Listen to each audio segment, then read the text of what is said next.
आज का मुद्दा है कि क्या पश्चिम बंगाल की मुख्यमंत्री ममता बनर्जी तूफान राहत के लिए मिले 1000 करोड़ का हिसाब देंगी। ये सवाल इसलिए बड़ा हो गया है क्योंकि बंगाल में अम्फन तूफान से बर्बादी के एक हफ्ते बाद भी जब लोगों तक राहत नहीं पहुंच पाई तो बीजेपी ने ममता सरकार पर निशाना साधना शुरू कर दिया है।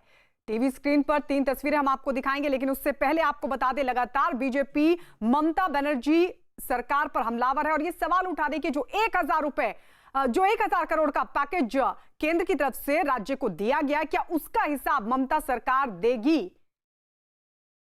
आपको बता दें, अम्फन तूफान की वजह से जो नुकसान हुआ है उसकी भरपाई के लिए, राहत बचाव के लिए केंद्र की तरफ से जो पैकेज दिया गया उसको लेकर बीजेपी ने ये सवाल उठाए हैं और कहा है कि क्या इसका हिसाब ममता देंगी।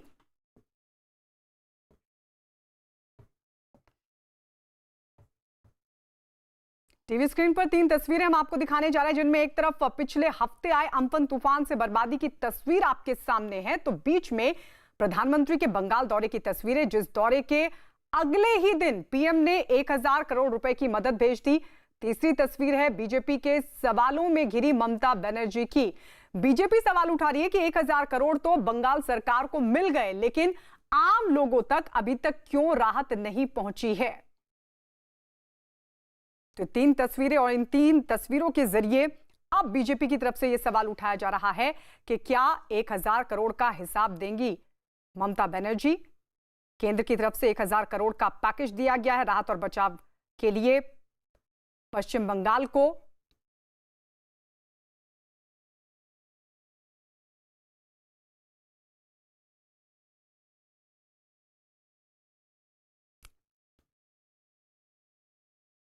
तो क्या 1000 करोड़ के पैकेज का हिसाब देंगी ममता। इस पर चर्चा के लिए हमारे साथ सभी खास मेहमान जुड़ चुके हैं।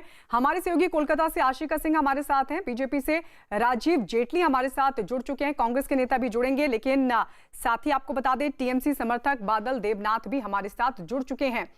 आशिका, हम सबसे पहले आपकी वो रिपोर्ट देख लेते हैं जो आपने उत्तर 24 परगना के तूफान प्रभावित इलाकों से हमें भेजी है।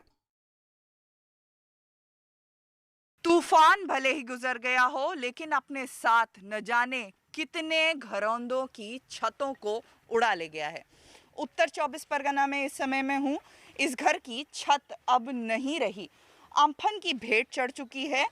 घर के जो सदस्य हैं, घर की मुखिया, ये यहाँ पर घर की मुखिया जो महिला हैं, ये यहाँ पर छुपाए हुए जो रुपए रखे थे इन्होंने उसको ढूंढ रही हैं और जो सामान यहाँ पर बिखरा पड़ा है उसे एक एक कर बटोर रही हैं। इनका ये कहना है कि 1 सेकंड की भी ये और देरी करती तो ये घर, जो आप देख सकते हैं कि पेड़ यहाँ पर गिरा हुआ है घर के ऊपर, ये घर के नीचे जो है दब करके दोनों पति और पत्नी मर जाते हैं। गुरुवार को ये घटना हुई है और आज 1 हफ्ते लगभग पूरे होने को आए हैं। क्या कोई मदद मिली है, कोई आया है यहाँ पर? ना, क्यों आशेनी, एखोनो पर्यंत क्यों आशेनी। तो यहाँ पर कहीं जो है लोगों का ये कहना है कि हम रोते रोते थक गए हैं और कहीं अब भी प्रशासन से मदद की आस बाकी है। तो ये उत्तर 24 परगना की रिपोर्ट, जहां 1 हफ्ते बाद तक भी सरकार की तरफ से राहत नहीं पहुंची और इसी को लेकर बीजेपी सवाल उठा रही है। सभी खास मेहमान हमारे साथ बने हुए हैं। सबसे पहले बादल देवनाथ जी, आपके पास, क्या ममता सरकार 1000 करोड़ का जो पैकेज मिला है बंगाल को, क्या उसका हिसाब देगी? क्योंकि तस्वीरें अभी आपने भी देखी होंगी किस तरीके से 1 हफ्ते बाद तक भी लोग राहत का इंतजार कर रहे हैं।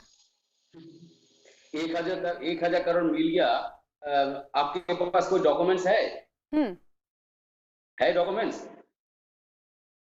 मैडम, आपके पास 1000 करोड़ मिल गया, नवीन जी है जो उड़ीसा का, जो नवीन पटनायक जो मुख्यमंत्री है, उनको जो 500 करोड़ का वादा किया प्रधानमंत्री, उनको भी मिल गया 500 करोड़ रुपया। है आप लोगों मीडिया के पास कोई डॉक्यूमेंट्स है अभी? बादल देवनाथ जी, ये सवाल बीजेपी उठा रही है, ये सवाल बीजेपी उठा रही है, विपक्ष उठा रही है। आपके सवाल का जवाब लेंगे, बताएंगे राजीव जेटली जी, उनके पास डॉक्यूमेंट है कि नहीं, कि या फिर हवाई आरोप लगा रहे हैं वो आप पर? बोलने दीजिए मैडम, प्लीज बोलने दीजिए।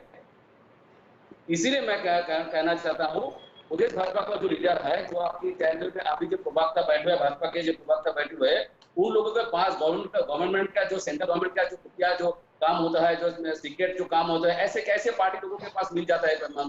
लेकिन मेरे पास जितना जानकारी है, अभी तक कोई 1000 करोड़ का रुपया कोई अभी तक नहीं आया। और उड़ीसा में जो 500 करोड़ का वादा किया था वो भी नहीं है। लेकिन उससे पहले पश्चिम बंगाल गवर्नमेंट से सेंट्रल गवर्नमेंट के 1000 करोड़ रुपया जो अभी भी टैक्स का जो बाकी है वो भी अभी तक नहीं दिया, 56,000 करोड़ रुपया नहीं दिया है। हर तरफ से हर ईयर 6 महीने के बाद मार्च के बाद जो ऑडिट होता है, वो ऑडिट हर साल सेंट्रल गवर्नमेंट को दिया जाता है। मुख्य सचिव की तरफ से, सेंट्रल गवर्नमेंट के प्रदेश जो गवर्नमेंट है उनकी तरफ से दिया जाता है। और तीसरा जो बात है, जो आशिका मैडम जहां पर उत्तर चौबीस परगना जहां पर है, मैं उनके लिए एक लाइन बोलना चाहता हूँ। बंगाल में तूफान में जो साइक्लोन हो गया गुरुवार को, 6 करोड़ लोगों को क्षतिग्रस्त हुआ और 8.5 लोगों को ममता बनर्जी जब पश्चिम बंगाल का जो गवर्नमेंट है वो उनको पहले से हटा लिया था। नहीं तो उसके बाद जो तूफान आ गया था, इस लोगों को नहीं हटाया जाता और क्षतिग्रस्त और ज्यादा होता। उसके साथ मैं भी और एक बात कहना चाहता हूँ, 700 करोड़ ग्रामीण के अंदर उत्तर 24 जिला में 700 कई लाइनें बोल गए बादल देवनाथ जी आप एक लाइन के चक्कर में। फिर ये लोग जब राहत पहुंचा रही है ममता सरकार, तो ये उत्तर 24 परगना में ये लोग क्यों राहत का इंतजार कर रहे हैं? मूल लाइन मान लीजिए, 1000 करोड़ में बंगाल में जो 6 करोड़ का जो क्षतिग्रस्त हुआ, 1000 करोड़ में कुछ नहीं होगा यहाँ पर। अभी भी ममता बनर्जी 1 लाख करोड़ का क्षतिग्रस्त का डिमांड किया था, लेकिन मिला वादा किया प्रधानमंत्री ने 1000 करोड़ रुपया। 1000 करोड़ से मैडम कुछ नहीं होगा बंगाल में, कुछ नहीं होगा। लेकिन 1000 करोड़ का हिसाब ममता देंगी, ये सवाल बीजेपी उठा रही है। राजीव जी आपके पास, फिर उसके बाद आशिका मैं आपके पास आऊंगी। राजीव जी, फिर क्यों हवा में आप आरोप लगा रहे हैं? वो तो कह रहे हैं डॉक्यूमेंट दिखाइए आप, उसके बाद लगाइए आरोप।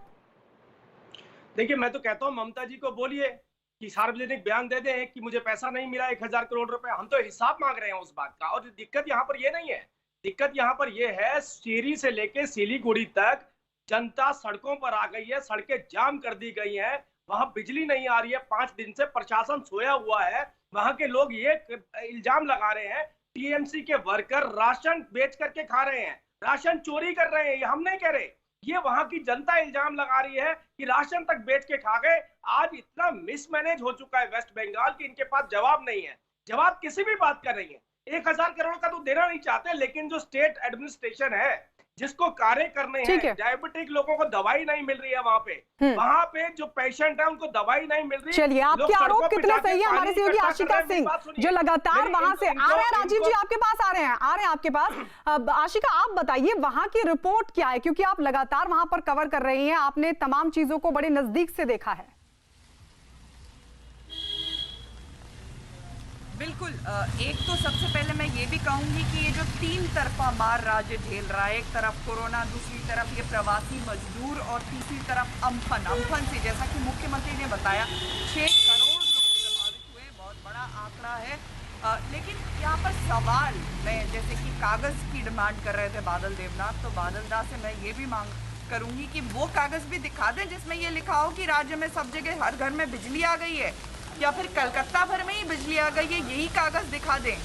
क्यों इतनी तैयारी नहीं थी क्या? इतना बड़ा तूफान आएगा ये नहीं पता था? लोगों को इवैक्यूएट करने की जहाँ तक बात है, पहले आंकड़ा 3 लाख बताया गया, फिर 5 लाख बताया गया, फिर 6 लाख बताया गया, अब कल ये आंकड़ा 8 लाख बताया गया। चलिए मैं मान लेती हूँ, जो कैजुअलिटीज हैं वो औसतन कम ही हुई हैं, 86 जैसा कि लास्ट बताया गया था सरकार की तरफ से। बावजूद इसके परिस्थिति कब जो है वो नियंत्रण में आएगी, सामान्य कब होगी, बिजली घरों में कब आएगी, पानी कब मिलेगा, ये सवाल, इसका जवाब कौन देगा? बिल्कुल, इस सवाल का जवाब भी देना चाहिए और ममता सरकार को यह भी बताना चाहिए जो आरोप बीजेपी लगा रही है उसके आरोपों में कितना दम है। लेकिन इस सबके बीच बता दें कि तूफान की तबाही से निपटने के लिए केंद्र की तरफ से दी गई राशि के खर्च का हिसाब किताब देने पर ममता बनर्जी के रुख को देखकर बीजेपी ने भी सीएम पर सवाल उठाए। माननीय प्रधानमंत्री जी शुक्रवार के दिन आके 1000 करोड़ रुपया एक अंतरिम राशि के तौर पे घोषणा की, और घोषणा करने के 24 घंटे नहीं गए राशि पश्चिम बंगाल के राजकोष में आ गया। इसके बाद आज 4वां दिन निकल गया है, ये राशि कहाँ है किसी को कोई पता नहीं। लोगों के हाथ में कोई राहत नहीं पहुंचा है। 8 दिन हो गए, ये राशि मेरे ख्याल से ऐसे ही रहेगा और देखिए देखते देखते जैसे लोग भूलेंगे ये कहीं का कहीं चला जाएगा, क्योंकि ये एकमात्र हमारे मुख्यमंत्री महोदय हैं जो हर समय में हर चीज पे बोलते हैं हमसे हिसाब मत मांगो। ये पहले ही बोल दिए कि आप जो भी राशि दोगे उसका हमसे हिसाब मत लेना। बादल देवनाथ जी, क्या इसीलिए ममता खामोश है? नहीं, ऐसा कोई बात नहीं। हिसाब तो कोई भी गवर्नमेंट हो, भारत के अंदर कोई भी गवर्नमेंट हो, सभी गवर्नमेंट ने आप बदल गए, आप बदल गए। पश्चिम बंगाल के अभी तो आप बोल रहे थे कि डॉक्यूमेंट दिखाएं, अभी तो आपने कहा कि डॉक्यूमेंट दिखाएं, फिर ममता बनर्जी सामने आकर क्यों नहीं बोलते कि बीजेपी झूठ बोल रही है? बीजेपी तो कह रही है कि 24 घंटे के भीतर पश्चिम बंगाल के राजकोष में पैसे आ चुके हैं। मैडम, हालत ऐसा है, सेंट्रल गवर्नमेंट का किसी बहाने का चाहिए। गुजरात, उत्तर प्रदेश के बारे में कोरोना को जो फैल गया, वहां पर मौतों का आंकड़ा बढ़ गया, किसी का करके मुद्दे को हटाने के लिए, मुद्दे को घुमाने के लिए सेंट्रल गवर्नमेंट का किसी का बहाना चाहिए और ममता बनर्जी के ऊपर झूठे आरोप लगाना इनके लोगों का काम हो गया है। लेकिन मैं आपको कहना चाहता हूँ, जब हर जगह से जैसे सोनापुर हो, मिर्जापुर जो कलकत्ता के अंदर हो, 80% जगह के ऊपर बिजली आ गया। राजीव जेटली जी, आप तो कह रहे हैं कि राजकोष में पैसा आ चुका है और बादल देवनाथ जी कह रहे हैं कि झूठे आरोप लगा रहे हैं आप। समुद्र के आसपास जो है वही इलाका में मुझे बोलने का मौका दीजिए, आप वक्त नहीं दे रहे। बिल्कुल इनका लंबा भाषण सुन रहे हैं। बादल देवनाथ जी 1 मिनट रुकिए, मुझे मालूम है। बादल देवनाथ जी 1 मिनट रुकिए। ऐसा बात नहीं है ममता बनर्जी काम नहीं कर रहे नहीं, को हटाने के लिए हिसाब देंगी कि नहीं देंगी, पैसा आ चुका है कि नहीं आ चुका? क्योंकि बहुत बड़ी बात आपने कही है, आपने कहा है कि डॉक्यूमेंट दिखाए बीजेपी, और बीजेपी दावा करे कि 24 घंटे के भीतर वो पैकेज दे दिया गया, राज्य सरकार को पैकेज मिल चुका है। लेकिन ऐसा बोलने से कुछ नहीं होगा। 24 ठीक घंटे है, के अंदर इनका भाषण सुनते रहेंगे। ठीक है देवनाथ जी, प्रूव करना होगा। हाँ, बादल देवनाथ जी 1 मिनट सुन लीजिए। राजीव जेटली आप बोलिए।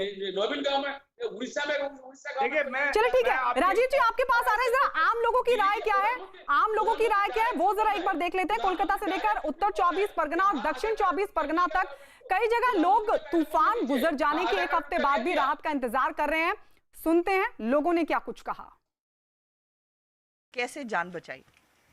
আরে আমরা এদিকে কাজ করছিলাম, গোছাচ্ছিলাম, এদিকের মাল এদিকে নিচ্ছিলাম, ওদিকের মাল এদিকে করে এইভাবে কোনো রকমে বাঁচার চেষ্টা করছিলাম। হঠাৎ গাছটা আওয়াজ শুনলাম যে মরমর করে আওয়াজ। মাথা দুটো হাত অচল, এই অপারেশন করা, এই যে মাথা এই দেখো অপারেশন করা, সারা শরীরে এই কোমর ভাঙা। क्या क्या ढूंढ रही हैं आप? দেখুন সে সকাল 11টার থেকে আমরা মানে ঘরে এখন কি খুঁজছেন? এখন খুঁজছি, এখানে আমার মানে দশকের তলায় টাকা ছিল।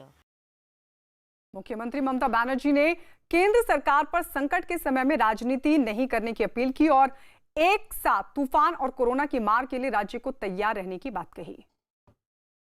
এবং প্রত্যেকে যে লোক সংখ্যা আসছে তাদের যদি 25% আমি দেখি পজিটিভ, তাহলে তো রাজ্যের জন্য এটা দুঃসংবাদ, সুসংবাদ নয়। আমরা সেই জন্য এটা প্ল্যানিং করে চলছিলাম, কিন্তু একটা রাজ্যকে সেই বিপদে পড়েছে বলে একদিকে মাইগ্রেন্ট ওয়ার্কার, একদিকে করোনা, একদিকে ডিজাস্টার, একদিকে লকডাউন, সব একসাথে চাপিয়ে দিতে হবে, এটা ঠিক নয়। राजीव जेटली जी, ममता भी कह रही है कि एक साथ कई चीजों से पश्चिम बंगाल इस वक्त जूझ रहा है और बीजेपी राजनीति कर रही है। मुझे थोड़ा सा बोलने का मौका दीजिए, मैं बहुत लंबे वक्त से आप इनके भाषण सुन रहा हूँ। आप देखिए राजनीति किसे कहते हैं? राजनीति इसे कहते हैं कि जब महाराष्ट्र से वेस्ट बंगाल में लेबर जाती है, माइग्रेटेड वर्कर जाते हैं, तो ममता बनर्जी कहते हैं कि मेरे प्रदेश के अंदर आप कोरोना फैला रहे हैं। रेल मंत्री मेरे प्रदेश में कोरोना फैला रहे हैं, मतलब कि महाराष्ट्र से जो कोरोना आ रहा है वो वेस्ट बंगाल में जा रहा है। ये ममता बनर्जी का स्टेटमेंट है। मैंने सुन लिया, अभी ममता बनर्जी सुन लिया। आपका कार्यकर्ता सड़क पे पीट रहा है, आपको मालूम है? आपका टीएमसी का कार्यकर्ता को बंगाल की जनता सड़क पे मार रही है। आपके कार्यकर्ता बाहर नहीं निकल पा रहे, काउंसलर बाहर नहीं निकल पा रहे, जनता ढूंढ रही है उनको। कहाँ है वो काउंसलर, कहाँ है वो काउंसलर? वो पार्षद कहाँ भाग गए, कहाँ छुपा दिया ममता बनर्जी ने? चोरी के काम में लगाया है क्या आपने उनको? आप चावल चुराने के काम में लगा दिया क्या? ये हालात हो गए। गरीब आदमी का पैसा, गरीब आदमी का राशन खा रहे हैं आप वहाँ पर, ये राजनीति कर रहे हैं। अरे 2009 में आप इनको चुप कराइए, क्या बदतमीजी है ये, क्या बदतमीजी है? ऐसे ही लोग हैं जो वेस्ट बंगाल की सड़कों पे ऐसे ही वहाँ पे शोर मचाते हैं, इसीलिए लोग पीटते हैं इन लोगों को। आपको मालूम है टीएमसी का कार्यकर्ता सड़क पे पिट रहा है आज की डेट में वेस्ट बंगाल में, क्योंकि वो अधिकार मार रहे हैं लोगों का राशन खा जाते हैं वो लोग, चोरी करते हैं, चोरी करके खा रहे हैं, चोरी करके खा रहे हैं। अब ये बात सुनिए, 2009 में ऐसे ही हालात पैदा हुए थे जिन वजहों से ममता बनर्जी को वेस्ट बंगाल का शासन मिला था। आइला तो जब साइक्लोन आया था उस टाइम पे ऐसा ही मिसमैनेजमेंट हुआ था, इसी तरीके से लूट खसोट चोर बजारी चल रही थी, तब सीपीआईएमएल की चल रही थी।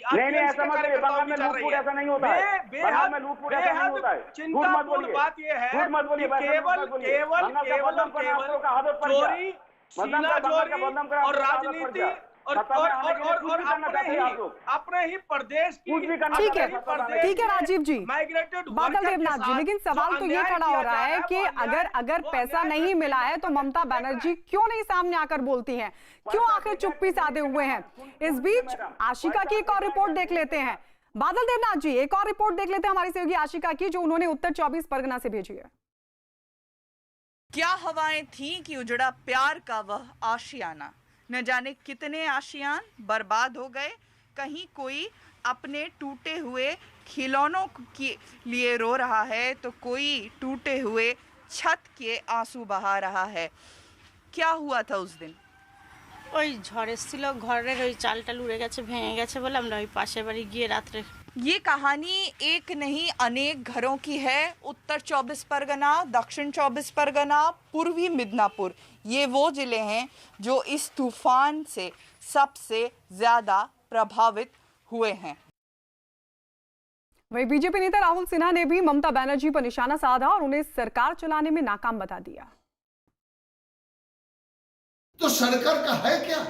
ममता बनर्जी के हाथ से सारे निकल गया।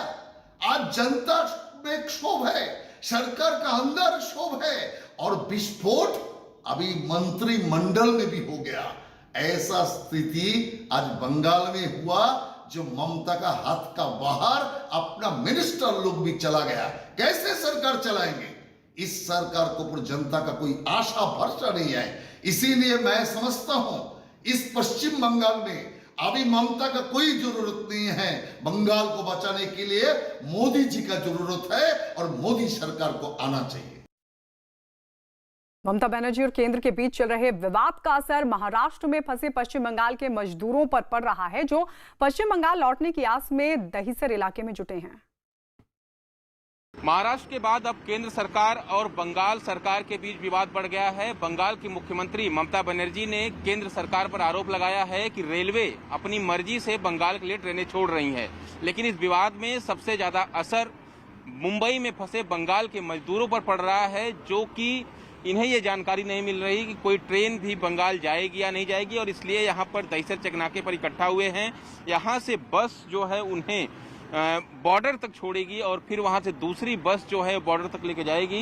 ये तमाम जो लोग हैं ये यहाँ पर काम करने के लिए आए थे, अपने पेट पालने, अपने परिवार का पेट पालने के लिए यहाँ पर आए थे, लेकिन अब जबकि काम धंधा बंद है, खाने पीने के लिए कुछ नहीं है, पैसा नहीं है, और तो अपने राज्य अब ये जाना चाहते हैं। लेकिन ममता सरकार जो है ट्रेनों को अलाउ नहीं कर रही है। 41 ट्रेन जो है परसों बंगाल के लिए प्लान की गई थी, लेकिन उसमें से सिर्फ 6 ट्रेनें जो है ममता सरकार लेने के लिए तैयार हुई, तो इसका सीधा असर इन लोगों को पड़ रहा है।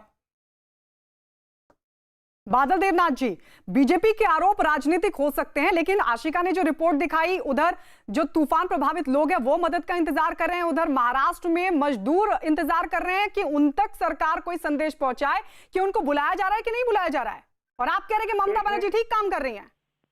एक मिनट टाइम लीजिएगा। आशिका मैडम जहां पर है ठीक जगह पर है। मैं अभी आपको बताया उत्तर जिला में समुद्र के आसपास नदी के इलाके में। एक मिनट राजीव जी रुक जाइए, राजीव जी एक मिनट रुक जाइए। एक बात कहना चाहता हूँ, वो ठीक है, एक बार बोलने दीजिए। उससे राजीव जी थोड़ा 1 मिनट टाइम दीजिए। अरे थोड़ा तो पहले मुझे बोलने देते ना, आपको उजागर करना भी तो बहुत जरूरी है।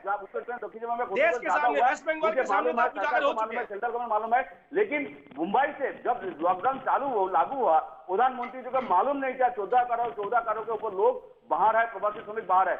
उस समय जितना प्रवासी श्रमिक महाराष्ट्र हो, गुजरात हो, मध्य प्रदेश हो, राजस्थान हो, उस समय अरे ट्रेनों के लिए आपकी सरकार ने मना किया कि पश्चिम बंगाल में ट्रेन मत भेजिए, वहाँ पर और उसके बाद आप केंद्र पे सवाल खड़े कर रहे हैं। लोग जब अभी आएगा बंगाल में, राज्य सरकार ने मजदूरों के लिए क्या किया बादल देवनाथ जी? किसकी सरकार? आपकी गठबंधन की सरकार। राजीव जी 1 मिनट। बंगाल में किसकी सरकार? आपकी सरकार। आप बता रहे हैं महाराष्ट्र से जो राजीव जी 1 मिनट। ये बता रहे हैं महाराष्ट्र से जो बंगाली आ रहा है वो कोरोना पॉजिटिव है। आप अपने वर्कर को कोरोना पॉजिटिव बता के बहाना बना के उनको नहीं लाना चाहते। लेकिन अभी वहाँ पर टोटल कोरोना पॉजिटिव है। अभी वो लोग जब बंगाल में आएगा, बताइए अपने ही पूरा बंगाल देश की जनता को ये विवाद बताकर उनको चढ़ने के लिए नहीं छोड़ रहे हैं बॉम्बे के अंदर, महाराष्ट्र के अंदर जाने के लिए। ठीक है, सवाल ये है कि 1000 करोड़ का क्या हिसाब देंगी ममता, क्योंकि सवाल बीजेपी उठा रही है और उनसे हिसाब मांग रही है। ये आरोप लगा रही है कि राज्य सरकार राहत और बचाव कार्य में नाकाम साबित हो रही है। शुक्रिया आप सभी का हमारे साथ जुड़ने के लिए। आशिका आपका, राजीव जी आपका, बादल देवनाथ जी आपका भी शुक्रिया। इस बीच आपको बता दें, देश में कोरोना के मरीजों की संख्या लगातार बढ़ रही है और ये संख्या बढ़कर 1,58,333 तक जा पहुंची। पिछले 24 घंटे में कोरोना के 6,566 मरीज सामने आ चुके हैं। वहीं 24 घंटे में कोरोना के 194 मरीजों की मौत के साथ ही कोरोना की वजह से हुई मौत का आंकड़ा 4,531 तक जा पहुंचा है।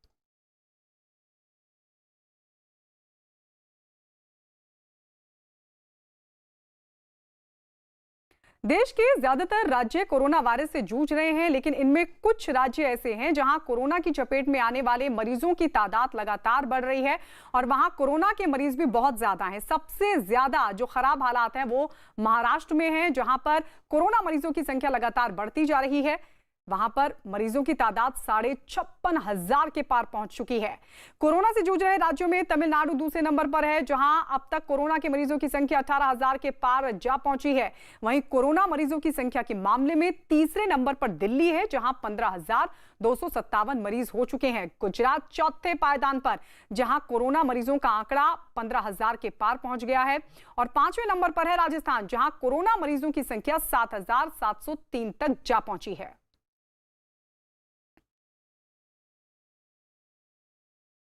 कोरोना वायरस के कहर से पूरी दुनिया बेहाल है। दुनिया के 185 देश इस वक्त कोरोना महामारी की चपेट में, लेकिन कुछ देशों में हालात बहुत ज्यादा खराब हैं। ऐसे देशों में पहले नंबर पर है अमेरिका, जहां कोरोना के मरीज 16,99,000 से ज्यादा हो चुके हैं। वहीं ब्राजील दूसरे नंबर पर, जहां मरीजों की संख्या 4,11,000 के पार जा पहुंची है। रूस इस लिस्ट में तीसरे नंबर पर है, जहां कोरोना मरीजों की संख्या 3,70,000 के पार जा पहुंची है। ब्रिटेन चौथे नंबर पर है, जहां कोरोना के मरीजों की तादाद 2,68,000 से भी ज्यादा है। और 5वें नंबर पर है स्पेन, जहां कोरोना मरीजों की संख्या 2,36,259 है।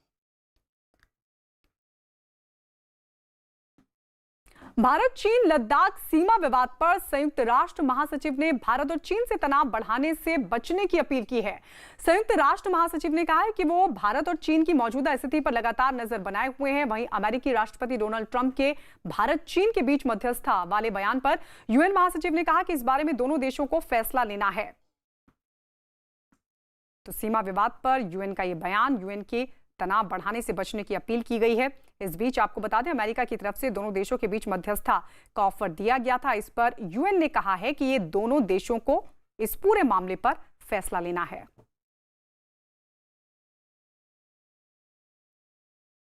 लॉकडाउन में राहत के बाद दिल्ली गाजियाबाद बॉर्डर पर फिर लंबा जाम देखने को मिला। यहां पुलिस लोगों को पास चेक करने के बाद ही आगे जाने की अनुमति दे रही है।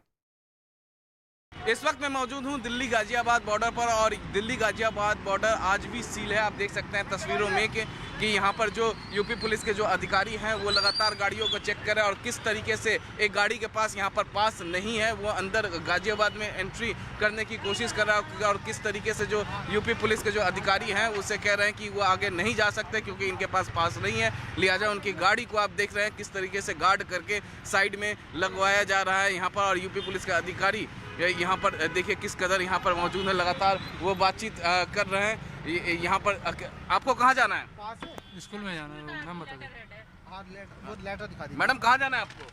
सर स्कूल में हमारी ड्यूटी लगी हुई है। अच्छा, स्कूल में ड्यूटी लगी हुई है और ये इनका लेटर है, ये आपका लेटर है? हाँ जी, हाँ जी। तो ये इस तरह से जा सकती हैं? वो बताइए, ये स्कूल के काम से जा रही है। दिल्ली गाजियाबाद बॉर्डर अभी भी सील है। सील इसलिए है क्योंकि गाजियाबाद प्रशासन का यह मानना है कि जो लोग दिल्ली गाजियाबाद रोजाना आवागमन करते हैं उनकी वजह से जो है जो कोविड-19 के जो मरीज हैं उनकी संख्या में वृद्धि हो रही है। वीडियो जर्नलिस्ट निजाम के साथ अमित कुमार सिंह, न्यूज़ 18 इंडिया, दिल्ली। जम्मू कश्मीर के पुलवामा में सुरक्षा बल ने बड़ी आतंकी साजिश को नाकाम कर दिया है। वहां एक कार में छिपा कर रखे गए आईडी को सुरक्षा बल ने डिफ्यूज कर दिया है। कार में इतनी भारी मात्रा में विस्फोटक रखा था कि उसे डिफ्यूज करने के बाद कार के परखच्चे उड़ गए। आसपास के इलाके में भी खासा नुकसान पहुंचा। बताया गया कि जिस कार में विस्फोटक रखा था उस कार पर मोटरसाइकिल की नंबर प्लेट लगी हुई थी।